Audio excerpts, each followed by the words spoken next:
प्रिय छात्रों, स्वागत है आप सभी का आपके YouTube चैनल डॉक्टर अमित की पाठशाला में। छात्रों, इस YouTube चैनल के माध्यम से हम इतिहास विषय के बारे में अध्ययन करेंगे। छात्रों, हमने अक्सर ऐसा देखा है कि जो भी छात्र या तो वो ग्रेजुएशन करने के लिए जाते हैं या मास्टर्स करने के लिए जाते हैं इतिहास विषय में, या किसी कंपटीशन की तैयारी करने के लिए जाते हैं, तो उनके सामने अक्सर ये समस्या होती है कि इतिहास का कॉन्सेप्ट उनको क्लियर नहीं होता है। अक्सर वो छात्र जो सीधा ग्रेड इंटर पास करने के बाद में कॉम्पिटिशन की तैयारी शुरू कर देते हैं, आज का जो समय है वो ऐसा समय है कि हर छात्र किसी न किसी कंपटीशन की तैयारी कर रहा है। ऐसे में इतिहास विषय बहुत ही महत्वपूर्ण विषय है, जिन पर आधारित बहुत सारे प्रश्न हर तरह के कॉम्पिटिशन्स में, हर तरीके के सरकारी एग्जाम्स में पूछे जाते हैं।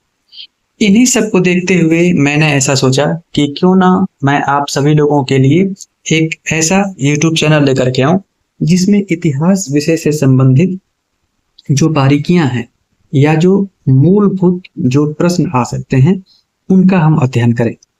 और छात्रों, हमारा ये जो YouTube चैनल है वो इस मामले में विशेष है, इस परिप्रेक्ष्य में विशेष है कि इस YouTube चैनल के माध्यम से हम इतिहास की हर एक छोटी से छोटी बारीकी को समझने का प्रयास करेंगे और हर एक कॉन्सेप्ट को हम क्लियर करते जाएंगे।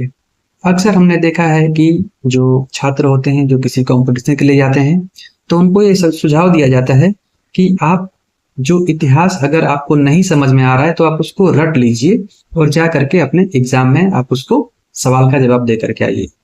लेकिन मेरा ये मानना है कि ये जो पॉलिसी है या ये जो एक विचार है ये बहुत ज़्यादा सफलता नहीं देता छात्रों को, क्योंकि कुछ समय बाद छात्र जो हैं वो अक्सर उन रटी हुई जो भी तथ्य हैं उनको भूल जाते हैं। इसीलिए इतिहास को समझना बहुत जरूरी है। इसी उद्देश्य से छात्रों मैंने इस YouTube चैनल को लॉन्च किया है और इस चैनल के माध्यम से इतिहास का कोर्स पूरा होने के बाद में हम अन्य विषयों का कोर्स भी लेकर के आएंगे। तो छात्रों, ज़्यादा समय न लेते हुए मैं शुरू करता हूं इस YouTube चैनल का पहला जो टॉपिक है हमारा, जिसको हमने नाम दिया है इतिहास क्या है, व्हाट इज हिस्ट्री। छात्रों, अक्सर हम देखते हैं कि हम इतिहास पढ़ते हैं, इतिहास हम पढ़ना तो शुरू करते हैं, लेकिन इतिहास है क्या, इतिहास के जो बेसिक कॉन्सेप्ट्स हैं वो क्या है, इतिहास की शुरुआत कब से हुई। तो ये कुछ मूलभूत प्रश्न हैं। तो अगर इतिहास को हम परिभाषित करें, इतिहास को जानने की अगर हम कोशिश करें तो हम ये कह सकते हैं कि इतिहास अतीत से जुड़ी हुई जो घटनाएं हैं उनका ज्ञान है। यानी कि जो प्राचीन काल में या जो अभी पास्ट में जो घटनाएं हो चुकी हैं उनका जो अध्ययन है उसी को हम इतिहास कहते हैं। वह इतिहास किसी व्यक्ति का इतिहास हो सकता है, वह इतिहास किसी देश का इतिहास हो सकता है, वह इतिहास किसी काल का इतिहास हो सकता है। और आवश्यकता इस बात की होती है इतिहास पढ़ते समय या इतिहास का अध्ययन करते समय या इतिहास लिखते समय कि हम ऐतिहासिक घटनाओं को क्रमानुसार व्यवस्थित करें। ऐसा नहीं है कि कोई घटना पहले हो रही है उसको हम बाद में लिख रहे हैं या बाद की घटना को हम पहले लिख रहे हैं। तो इतिहास लेखन के समय, इतिहास समझने के लिए हमें घटनाओं को कालानुक्रम में समझना बहुत जरूरी होता है। तो हम अगर इसकी परिभाषा देखें इतिहास की तो हम कह सकते हैं कि इतिहास ज्ञान की वह शाखा है जो अतीत की घटनाओं से संबंधित है। यानी history is the branch of knowledge dealing with the past events.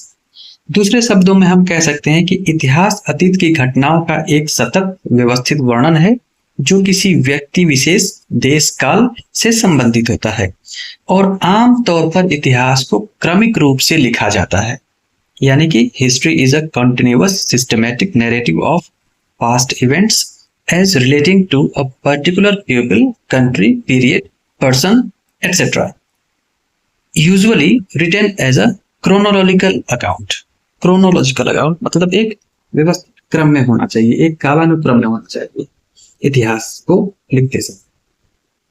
छात्रों, आप लोग जानते हैं कि जो इतिहास के फादर कहे जाते हैं हेरोडोटस जो थे वो यूनानी दार्शनिक थे जिन्होंने की एक पुस्तक लिखी जिस पुस्तक में उन्होंने ग्रीको पर्शियन युद्ध के बारे में वर्णन किया। छात्रों, मैं आप लोगों से ये सुझाव दूंगा कि आप लोग जब भी हमारी क्लास अटेंड कर रहे हैं या इस लेक्चर को सुन रहे हैं, तो आप कॉपी पेन लेकर के जरूर बैठें, क्योंकि बहुत सारे ऐसे तथ्य होंगे जिनको आप लिख सकते हैं। बहुत से ऐसे तथ्य हैं जो इस पीपीटी में आपको नहीं मिलेंगे, लेकिन वो हमारे लेक्चर के दौरान आप लोगों को मिलेंगे। तो हेरोडोटस जो हैं वो एक यूनानी दार्शनिक थे, जिन्होंने की पहली बार इतिहास लिखने का प्रयास किया, जिसमें उन्होंने ग्रीको पर्शियन युद्ध का वर्णन किया है, और इसी वर्णन को हम पहला ऐतिहासिक वर्णन मानते हैं। इसीलिए कहा जाता है कि हेरोडोटस जो हैं वो पहले इतिहासकार हैं। छात्रों, इसके बाद अक्सर एक छात्रों के मन में एक प्रश्न आता है कि हम इतिहास का काल विभाजन कैसे करें। जैसे आप ये नेक्स्ट स्लाइड देखेंगे, इसमें हमने कुछ शब्द प्रयोग किया है, जैसे कि बीसी या बीसीई या एडी या सीई। बीसी की अगर हम बात करें तो बीसी का मतलब होता है बिफोर क्राइस्ट, यानी कि ईसा मसीह के जन्म से पहले का काल। और एडी का मतलब होता है एनो डोमिनी। एनो डोमिनी मतलब the period of the Jesus Christ, means the जब क्राइस्ट का जन्म हुआ, या आप ऐसे कह सकते हैं कि in the year of the Lord, in the year of the Lord, यानी वह समय जिसमें लॉर्ड का जन्म हुआ। छात्रों, हम जानते हैं कि अभी हम जो कालानुक्रमिक घटनाएं पढ़ते हैं वो हम रोमन कैलेंडर के अनुसार पढ़ते हैं। तो रोमन कैलेंडर की जो शुरुआत होती है वो शुरू होती है किससे? वो शुरुआत होती है एडी से, यानी कि एनो डोमिनी से शुरू होती है। ठीक है, इसीलिए ईसा मसीह के बाद की जो घटनाएं हैं उसको हम एडी कह देते हैं, और जो ईसा मसीह के जन्म से पहले की जो घटनाएं घटित हुई हैं उनको हम बीसी कहते हैं। ठीक है, ये कॉन्सेप्ट मुझे उम्मीद है आप लोगों को क्लियर हुआ होगा। तो बीसी मतलब कि बीसी, और आज के समय में बीसी का एक अल्टरनेटिव शब्द यूज किया गया है, बीसीई। बीसी मतलब होता है बिफोर क्राइस्ट, और बीसीई का मतलब होता है बिफोर कॉमन एरा। सीई एक अन्य शब्द है जो कि एडी के अल्टरनेटिव के रूप में यूज किया जाता है। सीई का मतलब होता है कॉमन एरा। तो हम औपनिवेशिक काल में देखते थे, या जो औपनिवेशिक इतिहासकार हैं, या बहुत समय तक इतिहास लेखन में हमने बीसी शब्द या एडी शब्द का प्रयोग किया। आधुनिक इतिहास लेखन में बीसीई या सीई वर्ड का प्रयोग किया जाता है। क्यों किया जाता है? इसके पीछे भी एक कारण है। कारण ये है कि अगर हम बीसी या एडी शब्द को देखें तो ये पर्टिकुलर एक रिलीजन, एक धर्म को प्रदर्शित करता है, जिसमें कि हम क्रिश्चियनिटी को लेते हैं। क्योंकि इस समय का जो काल गणना किया वो जनरली औपनिवेशिक इतिहासकारों ने किया, पश्चिम के इतिहासकारों ने किया, इसीलिए उन्होंने बीसी या एडी टर्म का प्रयोग किया। लेकिन आजकल के जो इतिहासकार हैं उन्होंने इस काल गणना को एक तरीके से धर्मनिरपेक्ष बनाने के लिए, एक सेकुलर टर्म यूज करने के लिए उन्होंने बीसीई या सीई शब्द का प्रयोग किया है। तो बीसी का मतलब होता है बिफोर कॉमन एरा, बीसी का मतलब होता है बिफोर क्राइस्ट, और बीसीई का मतलब होता है बिफोर कॉमन एरा। इसी तरीके से एडी का मतलब होता है एनो डोमिनी, और सीई का मतलब होता है कॉमन एरा। उम्मीद है आप लोगों को ये चीज समझ में आया होगा। एक चीज और यहाँ समझने वाली बात है, वो ये है कि जो एडी है वो हमेशा घटते से बढ़ते क्रम में जाएगा, यानी कि जो एडी की शुरुआत होती है वो 0 से शुरुआत होकर के 500 एडी, 1000 एडी, 1500 एडी की शुरुआत होती है, यानी कि ये बढ़ते क्रम में जाएगा। और जो बीसी है वो घटते क्रम में जाएगा, वो निगेटिव में लिखा जाता है, माइनस में लिखा जाता है, क्योंकि ये जीसस क्राइस्ट के जन्म से पहले का समय है। जैसे कि हम जब वैदिक काल का अध्ययन करते हैं या महाजनपद काल का अध्ययन करते हैं तो उसके लिए हम बीसी शब्द का प्रयोग करते हैं। तो उम्मीद करता हूं आप लोगों को ये चीज समझ में आएगी छात्रों। जैसे हम इस स्लाइड में देख सकते हैं कि जो एडी है, एनो डोमिनी इसको कहते हैं। Anno domini is the Latin word which means in the year of the Lord, used to label years after the traditionally recognized birth of Jesus Christ। यानी जब जीसस क्राइस्ट का जन्म हुआ तो उस जन्म से के समय से हम लेकर के हम एडी शब्द का प्रयोग करते हैं। बीसी क्या है? बीसी जो इंडिकेट करता है वो इंडिकेट करता है जीसस क्राइस्ट के जन्म से पहले का समय, यानी before the estimated birth of Jesus Christ. ठीक है, तो इसको हम कहते हैं बीसी। क्लियर है ये चीज? इसी तरीके से आज के समय में जैसा मैंने आप लोगों को बताया है कि बीसीई शब्द का प्रयोग किया जाता है, जो कि जिसका मेन उद्देश्य ये है कि किस तरीके से जो काल गणना है उसको धर्मनिरपेक्ष वोट दिया जाए। तो उम्मीद करते हैं छात्र कि आप लोगों को ये 2 पॉइंट क्लियर हुए होंगे। पहला पॉइंट ये है कि इतिहास क्या है, और दूसरा पॉइंट ये है कि इतिहास में किस तरीके से हम काल गणना करते हैं, या किस तरीके से हम एडी बीसी या सीई या बीसीई शब्दों का हम प्रयोग करते हैं। ये चीज मैंने स्पष्ट किया। छात्रों, अगर हम इतिहास के बारे में देखें तो ये माना जाता है कि हमारी ये जो धरती है ये लगभग आज से लगभग 4.5 बिलियन ईयर्स पहले अस्तित्व में आई। 4.5 बिलियन ईयर्स एगो, यानी कि 4.5 अरब वर्ष पहले ये धरती अस्तित्व में आई। प्रारंभिक दौर में धरती में जो भी एनवायरनमेंट में जो घटनाएं हुई उनके द्वारा जब धरती का अस्तित्व आया तो धरती बहुत गर्म थी। इसके बाद बहुत लंबे समय तक धरती पर बारिश होती रही। बारिश होने के बाद में धरती धीरे धीरे ठंडी हुई। यहाँ पर समुद्रों का निर्माण हुआ, समुद्र बने और पानी पूरे धरती पर अस्तित्व में आ गया। समुद्र अपने अस्तित्व में आ गया। फिर समुद्र में ही एक कोशीय जीव के रूप में सिंगल सेल जो क्रिएचर है उसका इमरजेंस होता है पानी में। तो ये भी एक महत्वपूर्ण तथ्य है कि जो जीव की उत्पत्ति हुई सबसे पहले धरती पर वो पानी में एक कोशीय जीव के रूप में उत्पत्ति हुई थी। इस पॉइंट को भी आप लोग नोट कर सकते हैं। और उत्पत्ति हुई कब? तो इस धरती के बनने यानी 4.5 बिलियन ईयर्स जो समय है, जो कि जब धरती अपने अस्तित्व में आई, और इसके बाद 4.2 से लेकर के 3.5 बिलियन ईयर्स पहले के समय में धरती पर जीवों का उत्पत्ति होनी शुरुआत हो गई थी। ठीक है, यानी एक कोशीय जीवों के रूप में जीवन की उत्पत्ति धरती पर हो गई थी। छात्रों, इसके बाद बात आती है कि मनुष्य की उत्पत्ति कब हुई। तो मनुष्य की उत्पत्ति को लेकर के भी अनेक विद्वानों ने अनेक अलग अलग समय का निर्धारण किया है। जैसे आगे के लेक्चर्स में हम देखेंगे। जैसे मैं आप लोगों को एक स्लाइड दिखाता हूं, उससे आप लोगों को स्पष्ट होगा कि किस तरीके से मानव का विकास हुआ है। जैसे ये स्लाइड आप देख सकते हैं छात्रों। इस स्लाइड में आप देखेंगे कि इसमें डिफरेंट ह्यूमन इवोल्यूशन का डिफरेंट स्टेजेस दिया है। जैसे आप देखते हैं कि लगभग 18 मिलियन ईयर्स पहले, 18 मिलियन ईयर्स पहले जो है वो फिलेम्पिथेकस का जन्म हुआ था। इसके बाद फिर लगभग 3.5 मिलियन ईयर्स पहले ऑस्ट्रेलोपिथेकस आया। इसके बाद होमो हैबिट्स आए लगभग 2 बिलियन ईयर्स पहले। फिर होमो इरेक्टस आए। होमो इरेक्टस लगभग 5 लाख साल पहले आए। फिर होमो निएंडरथेल्स आए लगभग 70,000 साल पहले। और इसके बाद फिर होमो सेपियंस जो आधुनिक मानव हैं उनकी उत्पत्ति हुई लगभग 35,000 साल पहले। तो इस तरीके से हम देखते हैं कि मानव का जो विकास धरती पर हुआ है। विभिन्न अलग अलग जो किताबें हैं उनमें अलग अलग समय वर्णित किया गया है। तो समय को लेकर के बहुत कंफ्यूज नहीं होना है। हम ये देखते हैं कि धरती का विकास इस समय, मानव का विकास धरती पर कैसे हुआ।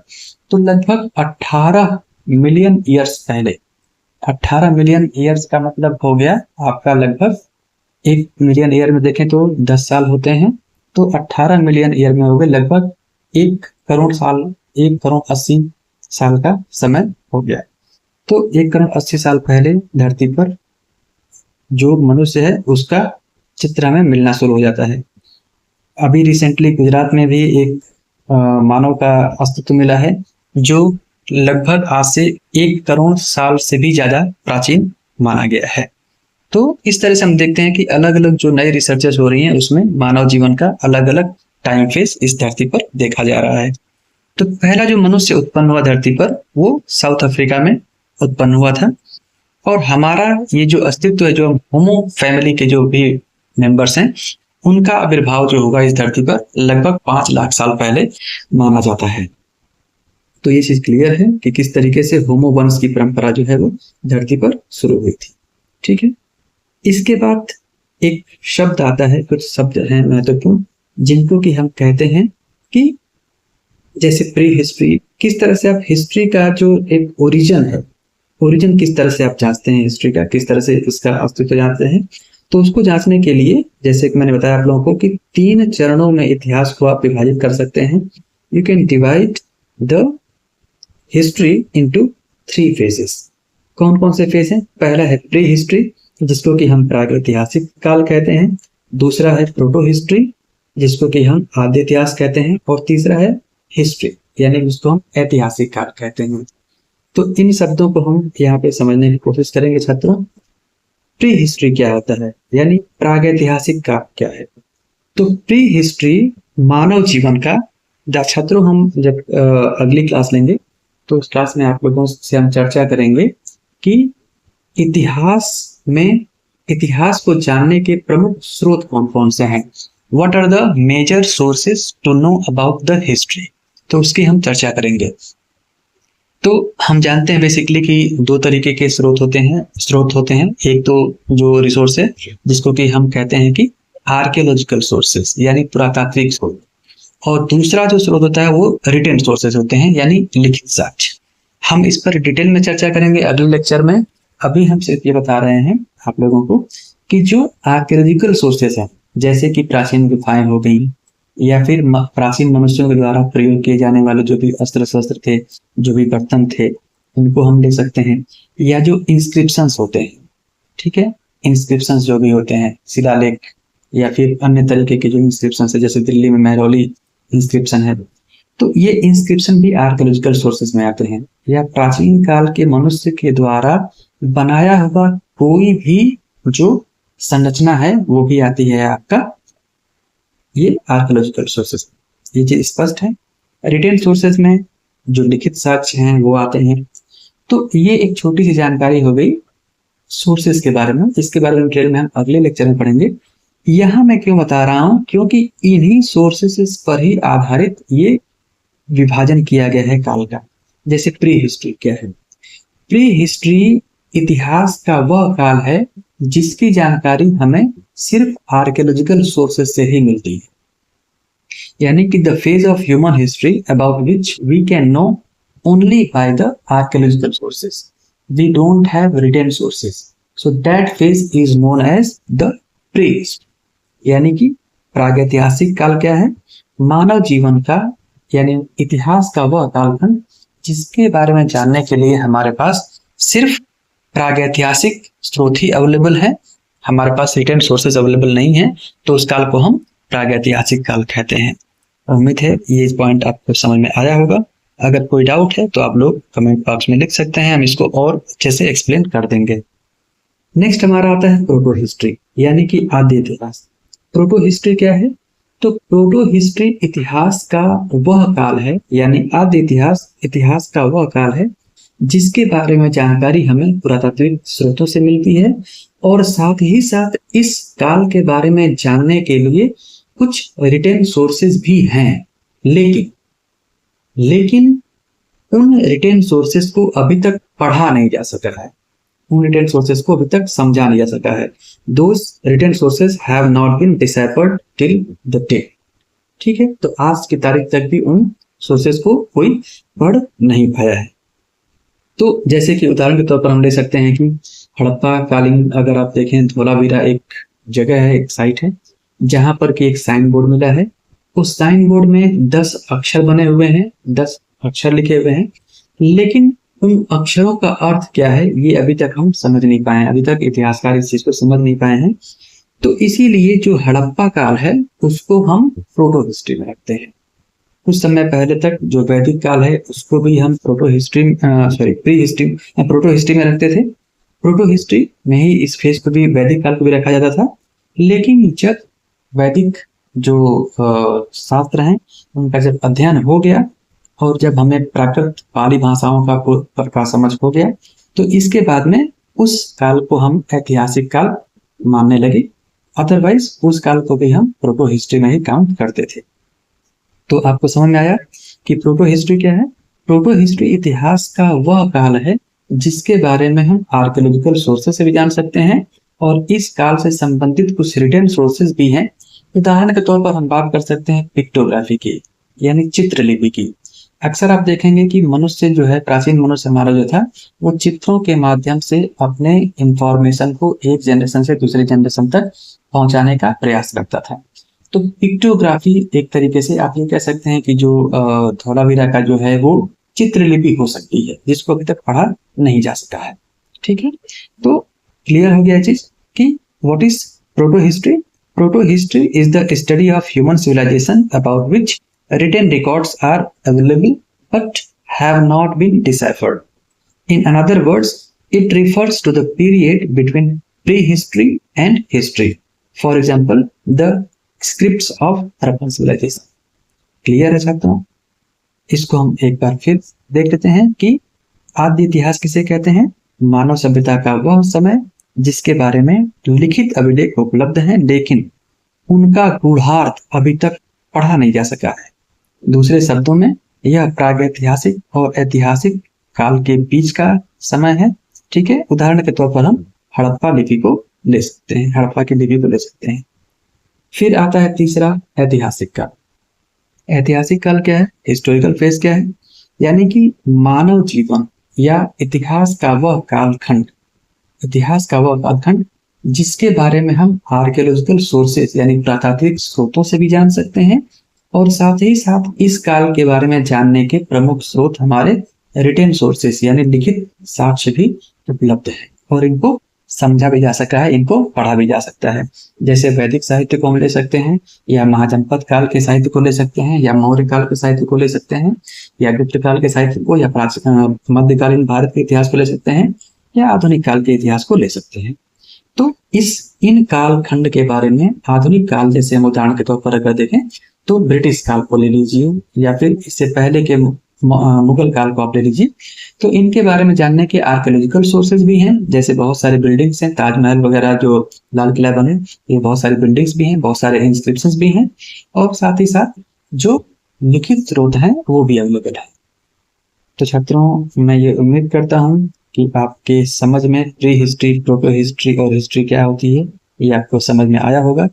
फिर से बता देता हूँ, प्रोटो हिस्ट्री इतिहास का वह काल है जिसके बारे में हम सिर्फ आर्कियोलॉजिकल सोर्सेज से ही जान सकते हैं।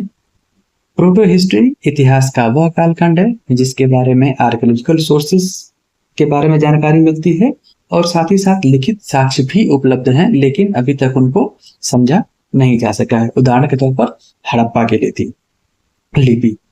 फिर इसके बाद आता है आपका हिस्टोरिकल फेज। हिस्टोरिकल फेज मानव इतिहास का वह काल है जिसके बारे में हमें पुरातात्विक स्रोतों से जानकारी मिलती है, और साथ ही साथ लिखित साक्ष्य भी उपलब्ध है। तो ये चीज उम्मीद करता हूं आपको स्पष्ट हो गया होगा। इसके बाद छात्रों, हम बात करेंगे कि इतिहास को किस तरीके से अन्य भागों में विभाजित किया जा सकता है, अन्य कालानुक्रम में विभाजित किया जा सकता है। जैसे कि औपनिवेशिक काल में अगर देखें तो औपनिवेशिक काल में भारत के इतिहास को 3 भागों में, हिंदू काल, मुस्लिम काल और आधुनिक काल के रूप में विभाजित किया गया, या ब्रिटिश काल के रूप में विभाजित किया गया।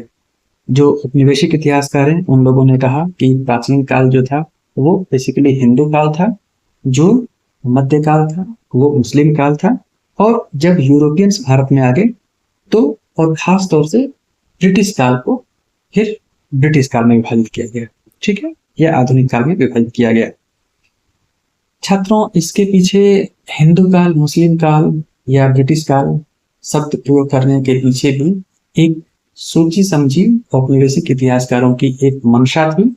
वो मंशा ये थी कि भारत के इतिहास को हम धार्मिक रूप से डिफाइन करें, धार्मिक रूप से इसको परिभाषित किया जा सके, जिससे कि कहीं ना कहीं एक जो भारत में एक कह सकते हैं कम्युनल काइंड ऑफ जो थिंकिंग है उसको बढ़ावा दिया जा सके। इसी का नतीजा है कि आधुनिक इतिहासकार इन शब्दों से इत्तेफाक नहीं रखते हैं, इन शब्दों से एग्री नहीं करते हैं, और आधुनिक इतिहासकार जो है भारत के इतिहास को प्राचीन काल, मध्यकालीन काल और आधुनिक काल में विभाजित करते हैं। ठीक है, जो कि लगभग एक सेकुलर कॉन्सेप्ट पर आधारित है। क्लियर है ये बात? मुझे उम्मीद है आप लोगों को ये चीज समझ में आया होगा। तो एंशियंट टाइम कब से शुरू होता है? तो दोस्तों एंशियंट टाइम जो है वो प्रारंभ से लेकर के, प्रारंभ मतलब आप ये भी कह सकते हैं कि जब पृथ्वी की का ओरिजिन हुआ, जब मानव जाति का ओरिजिन हुआ तब से लेकर के और 7वीं शताब्दी तक, 7th सेंचुरी एडी तक का या 7th सेंचुरी सीई का जो काल है, सीई मतलब कॉमन एरा जो काल है, उसको हम प्राचीन काल कहते हैं। फिर जो 7वीं शताब्दी से लेकर के और 1707 का जो काल है उसको हम मध्यकालीन इतिहास कह देते हैं, और 1707 के बाद का जो इतिहास है उसको हम आधुनिक इतिहास काल कहते हैं। वो चीज स्पष्ट है। इसको हम अन्य, जैसे कि अगर हम आप लोगों को थोड़ा सा लिख के बताएं तो फ्रॉम बिगिनिंग यानी कि प्रारंभ से लेकर के और 700 एडी का जो काल है वो आपका आता है प्राचीन काल में। इसके बाद 700 एडी से लेकर के और 700 एडी से लेकर के और 1707 यानी कि जब औरंगजेब की डेथ हुई तो औरंगजेब की मृत्यु तक का जो काल है वो आता है हमारे मध्यकाल में। इसके बाद 1707 से लेकर के और 1947 तक का जो इतिहास है, भारत की स्वतंत्रता का जो इतिहास है वो हमारा आता है आधुनिक काल में। उम्मीद करते हैं छात्रों कि आप लोगों को ये काल संरचना समझ में आई होगी, आप लोग इसको समझे होंगे। इसको हम फर्दर फिर डिवाइड कर सकते हैं। कुछ इतिहासकारों ने इस काल को और छोटे छोटे पार्ट्स में डिवाइड किया है। जैसे कि उदाहरण के तौर पर अगर हम देखें तो हम ये कह सकते हैं कि जो प्राचीन काल है वो फ्रॉम बिगिनिंग से लेकर के और 7th सेंचुरी एडी तक है। इसके बाद 7वीं सेंचुरी एडी से लेकर के और 1206 तक का जो काल है, हम जानते हैं कि जो भारत में पहला जो मुस्लिम शासक थे वो थे कुतुबुद्दीन ऐबक। तो कुतुबुद्दीन ऐबक तक का जो काल है उसी को हम वहां से कुछ इतिहासकार मानते हैं कि मध्यकाल की शुरुआत तो वहां से होती है। तो 700 एडी से लेकर के और 1206 तक का जो इतिहास है उसको कुछ इतिहासकार पूर्व मध्यकाल कहते हैं, यानी अर्ली मेडिवल हिस्ट्री कहते हैं। तो 700 एडी से लेकर के और 1206 तक का जो काल है उसको हम अर्ली मेडिवल हिस्ट्री भी कह सकते हैं। उसको हम संक्रमणकालीन इतिहास भी कह सकते हैं। संक्रमणकालीन मतलब कि हम जो एक नई सभ्यता, जो एक इस्लामिक सभ्यता भारत में आई, उसके संपर्क में आने तक का जो काल है उसको हम कहते हैं अर्ली मेडिवल हिस्ट्री। और फिर जब कुतुबुद्दीन ऐबक भारत के शासक बने तो उस काल को हम कह देते हैं, क्या कहते हैं, उसको हम कह देते हैं कि वो जो हमारा है वो वहां से मध्यकाल का इतिहास शुरू होता है। तो 1206 से लेकर के और 1707 का काल, 1707 से लेकर के और कुछ इतिहासकार इसको 1857 तक का काल देते हैं। तो 1707 से लेकर के और 1857 की जो क्रांति हुई थी वहां तक का जो काल है उसको हम अर्ली मॉडर्न फेज या लेटर मुगल फेज भी कह सकते हैं। अर्ली मॉडर्न फेज या लेटर मुगल फेज क्यों कहते हैं? क्योंकि इस काल में जो मौर्य गुप्तोत्तर शासन मुगल शासक जो है उन मुगलों का यहाँ पर इस समय वर्चस्व या मुगलों का एक तरह से पतन होना शुरू हो गया था। तो 1707 में औरंगजेब की मृत्यु के बाद हम देखते हैं कि जो लेटर मुगल्स थे वो बहुत कैपेबल नहीं थे, बहुत शासन करने में संपन्न नहीं थे। तो धीरे धीरे उनका पतन हो गया। उनके पतन होने के पीछे बहुत सारे कारण थे, जैसे कि यूरोपीय कंपनियों का भारत में आगमन एक बहुत बड़ा कारण था मुगल सल्तनत के पतन होने में, मुगल काल के पतन होने में। तो उसको हम आगे आने वाले लेक्चर्स में देखेंगे। फिर 1857 की क्रांति के बाद में फिर और 1947 तक का जो काल है वो आधुनिक काल में आता है, जिसमें कि हमारा पूरा भारत का स्वतंत्रता संघर्ष चला था। तो छात्रों, उम्मीद करते हैं कि ये जो समय विभाजन है ये आप लोगों को समझ में आया होगा। कोई अगर आप लोगों को कोई भी डाउट हो इस चीज से संबंधित तो आप लोग फर्दर पूछ सकते हैं। इसके बाद छात्र हम देखते हैं कि अन्य कुछ, जैसे अभी जो मैंने आप लोगों से बात किया कि किस तरीके से प्राचीन काल, मध्यकालीन काल और आधुनिक इतिहासकार है, तो इस स्लाइड में आप लोग यही चीज देख रहे हैं, जैसे कि किस तरह से भारत के इतिहास को अलग अलग कालों में विभाजित किया गया है, जिसके बारे में मैंने अभी चर्चा किया है। इसको दोबारा हम दोहराने नहीं जाएंगे। ठीक है, तो छात्रों उम्मीद करते हैं कि आप लोगों को इतिहास का ये कॉन्सेप्ट समझ में आया होगा। लगभग आधे घंटे का लेक्चर हुआ है। इसमें और क्या सुधार किया जा सकते हैं, आप लोगों की और क्या अपेक्षाएं हैं, आप लोग अगर इसमें कोई ऐसा पॉइंट है जिसको आप लोग ना समझ पाए हैं तो आप लोग कमेंट में लिख सकते हैं। हम दोबारा उस टॉपिक को और ज़्यादा क्लियर कर देंगे और हम और इस पर विस्तार से चर्चा कर देंगे। तो छात्रों, फिर हम मिलते हैं अगले वीडियो में। तब तक के लिए नमस्कार।